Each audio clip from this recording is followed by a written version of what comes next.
नमस्कार प्यारे बच्चों, मैं आरती आप सबका आरती एजुकेशन वर्ल्ड में स्वागत करती हूँ। बच्चों, आज की इस वीडियो में हम आपकी कक्षा 10 की विषय हिंदी की कार्यपत्रक नंबर 48 करेंगे, जिसकी तिथि है 23/10/2020। प्यारे बच्चों, हम पढ़ रहे थे वाच्य, और वाच्य में हमने जाना था 3 तरह के वाच्य होते हैं। एक होता है कर्मवाच्य, दूसरा होता है कृतवाच्य और तीसरा होता है भाववाच्य, है ना। हमने देखा था जहाँ पे कर्ता की प्रधानता होती है वहाँ पे होता है कृतवाच्य, और जहाँ पे कर्म प्रधान होता है तो वहाँ पे कर्मवाच्य होता है, और जहाँ पे भाव को प्रधानता दी जाती है वहाँ पे क्या होता है, वहाँ पे होता है भाववाच्य।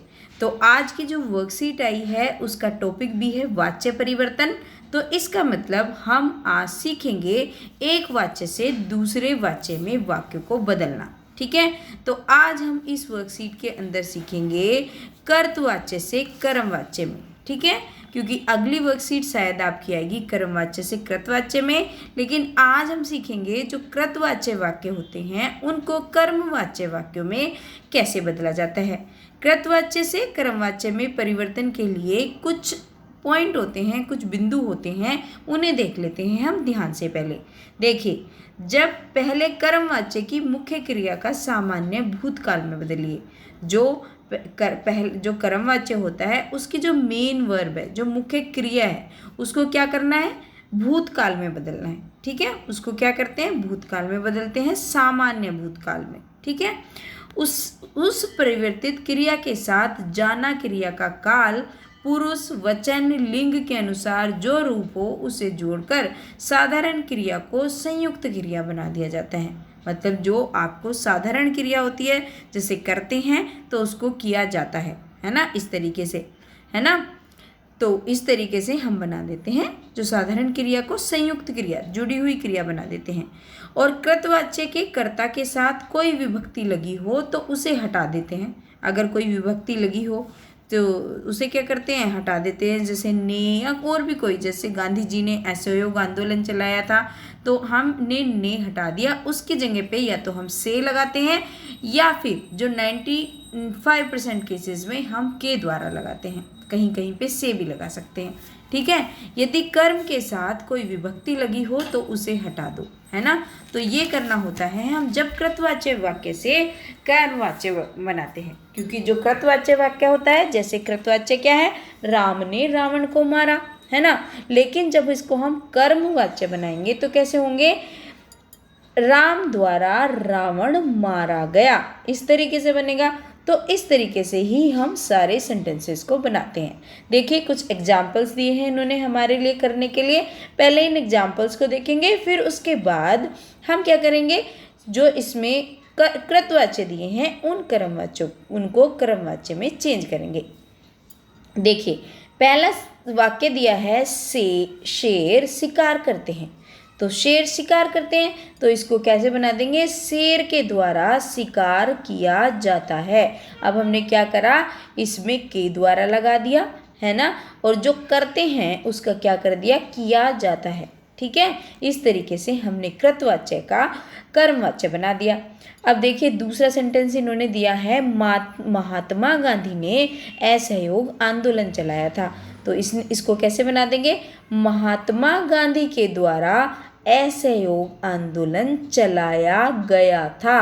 देखिए, संयुक्त क्रिया बन रही है ना, 2 क्रिया बन जाती है ना, तो ये क्या होता है, ये होती है हमारी संयुक्त क्रिया, और यहाँ पे हमारा लग गया के द्वारा। तो इस तरीके से हम बना देते हैं क्या, कर्मवाच्य कृतवाच्य से। दादी कहानी सुनाएगी, ये सेंटेंस है, दादी कहानी सुनाएगी। लेकिन अगर हम बोलें दादी द्वारा कहानी सुनाई जाएगी, तो फिर क्या बन गया, ये बन गया हमारा कर्मवाच्य, क्योंकि यहाँ पे कर्म को प्रधानता दी है, जो काम हो रहा है कहानी सुनाने को प्रधानता दी है, इसलिए कर्मवाच्य है। यहाँ पे असहयोग आंदोलन को प्रधानता दी है कि वो चलाया गया, है ना। लेकिन यहाँ पे क्या, महात्मा गांधी ने करा, तो महात्मा गांधी जी को प्रधानता दी है, कर्ता को, तो इसलिए कर्तवाच्य है। और कर्मवाच्य, क्योंकि यहाँ पे कर्म को ज़्यादा इंपॉर्टेंस दी गई है, तो ये होता है कर्मवाच्य। ठीक है, होपफुली आपको अच्छे से समझ में आया होगा, क्योंकि बच्चों पिछली वर्कशीट में भी मैंने बहुत डिटेल में आपको पढ़ाया था, तो आशा करती हूँ कि आपको अच्छे से समझ आ गया होगा। चलिए आप कर लेते हैं, इसके जो सेंटेंसेस हमें चेंज करने को दिए हैं उनको करना है।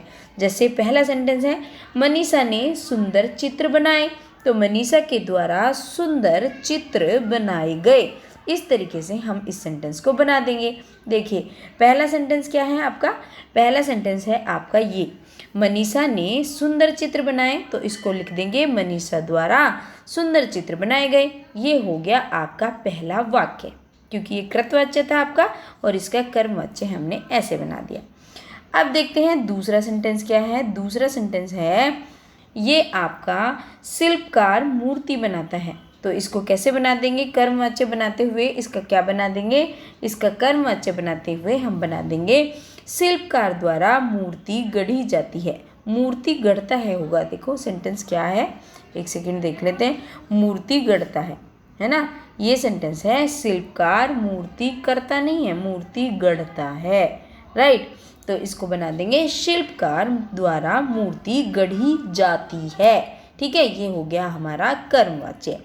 नेक्स्ट सेंटेंस है हमारा जो थर्ड सेंटेंस कैसे है, छोटे भाई ने पिताजी को पत्र लिखा, तो हम कर्मवाच्य में क्या लगा देंगे, छोटे भाई द्वारा पिताजी को पत्र लिखा गया।